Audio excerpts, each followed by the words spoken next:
Welcome. In this video, I'll show you how to set grids and columns here in Penpot. All right, so first up, I'm going to be showing you the grids and columns as a guide or a visual aid. Okay, to do that, go ahead and open up your board. Okay, for example, this one is your board. Now click on it and make sure that it is selected.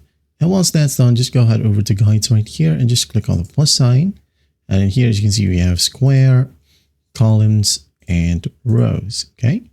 So square right here, you have columns and rows. So just go ahead and set the specific number, for example, 1, here you go, 2, 3, 10, however you want, okay?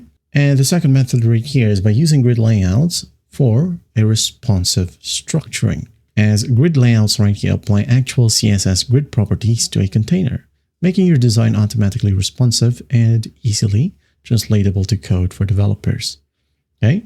So in here in your design panel, again, we have the layout section. So just click on the plus icon once more and choose the grid layout.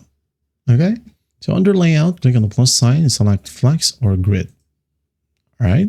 Now click on edit grid right here, or we have the edit grid button.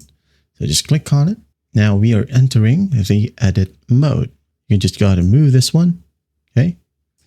Use your mouse, left click, move. All right, just basically drag the column and row line handles in the viewport to resize them or change their units. Okay, for example, this one, click on it, edit the single grid, manual right here, we have the area, this one as well. You can click on one grid and then edit the grid. Click on either column or rows and change the unit to what? FR, pixels, auto, or percentage. All right. And there you have it. Just go ahead and drag elements into your grid and they will snap into the available cells. And you can set elements positioning to automatic or manual in the design panel properties for fine-grained control.